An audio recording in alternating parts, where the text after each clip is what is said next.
आश्विन मास के शुक्ल पक्ष की एकादशी को जो एकादशी पड़ती है उसे हम पापाकुंसा एकादशी कहते हैं। इस एकादशी पर मनोवांछित फल की प्राप्ति के लिए भगवान विष्णु की पूजा की जाती है। धर्म ग्रंथों के अनुसार जो मनुष्य कठिन तपस्याओं के द्वारा फल प्राप्त करते हैं वही फल इस एकादशी पर शेषनाग पर शयन करने वाले श्री विष्णु को नमस्कार करने से ही मिल जाते हैं और मनुष्य को यमलोक के दुख नहीं भोगने पड़ते हैं। यह एकादशी उपवासक यानी व्रत करने वाले के मातृपक्ष के 10 और पितृपक्ष के 10 पितरों को विष्णु लोक लेकर जाती है। पापाकुंसा एकादशी व्रत की कथा के अनुसार विंध्य पर्वत पर महाक्रूर और अत्यधिक क्रोधन नामक एक बहेलिया रहता था। जीवन के अंतिम समय पर यमराज ने उसे अपने दरबार में लाने की आज्ञा दी। दूतों ने यह बात उसे समय से पूर्व ही बता दी। मृत्यु भय से डरकर वह अंगिरा ऋषि के आश्रम में गया और यमलोक में न जाना पड़े इसकी विनती करने लगा।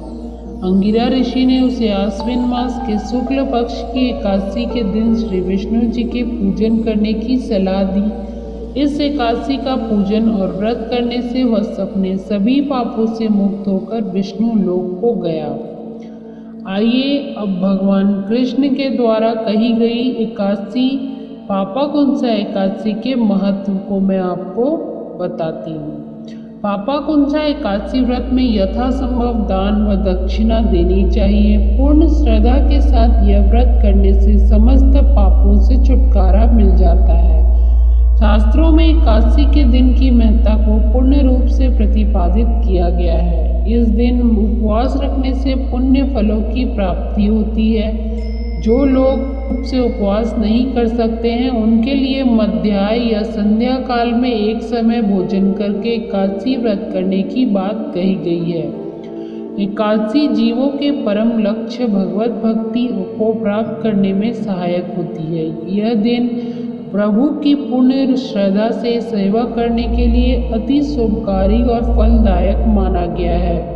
व्यक्ति इच्छाओं से मुक्त होकर यदि शुद्ध मन से भगवान की भक्ति में सेवा करता है तो वह अवश्य ही प्रभु की कृपा का पात्र बन जाता है। जो मनुष्य वैष्णव होकर शिव की और शैव होकर विष्णु की निंदा करते हैं वे अवश्य ही नरकवासी होते हैं। सहस्त्रों वाजपेयी और अश्वमेध यज्ञों से जो फल प्राप्त होता है वह एकादशी के व्रत के 16वें भाग के बराबर भी नहीं होता है।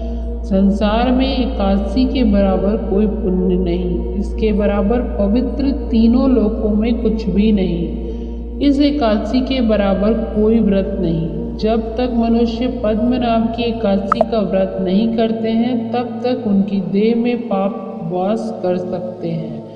हे राजेंद्र, यह एकादशी स्वर्ग, मोक्ष, आरोग्यता, सुंदर स्त्री और अन्न और धन को देने वाली है। एकादशी के व्रत के बराबर गंगा, गया, काशी, कुरुक्षेत्र और पुष्कर भी पुण्यवान नहीं है।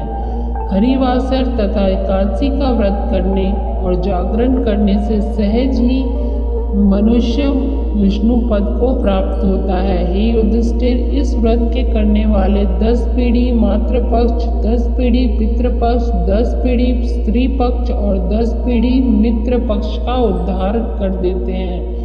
वे दिव्य देह धारण कर चतुर्भुज रूप हो पीताम्बर पहने और हाथ में माला लेकर गरुड़ पर चढ़कर विष्णु लोक को जाते हैं। पोतम बाल्यावस्था, युवावस्था और वृद्धावस्था में इस व्रत को करने से पापी मनुष्य भी दुर्गति को प्राप्त न होकर सद्गति को प्राप्त होता है। आश्विन मास के शुक्ल पक्ष की इस पापाकुंसा एकादशी का व्रत जो मनुष्य करते हैं वे अंत समय में हरि लोक को प्राप्त होते हैं तथा समस्त पापों से मुक्त हो जाते हैं। सोना, तिल, भूमि, गौ, अन्न, जल, छतरी और जूती दान करने से मनुष्य यमराज को नहीं देखता। जो मनुष्य किसी प्रकार के पुण्य कर्म किए बिना जीवन के दिन व्यतीत करता है वह लोहार की भट्टी की तरह सांस लेता हुआ निर्जीव के समान ही होता है। निर्धन मनुष्यों को भी अपनी शक्ति के अनुसार दान करना चाहिए।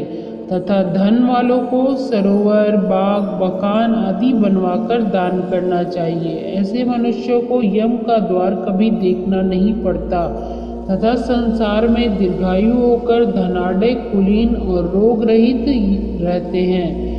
भगवान श्री कृष्ण ने कहा, हे राजन, जो आपने मुझसे पूछा वह सब मैंने आपको बतलाया। अब आपको और क्या सुनने की इच्छा है?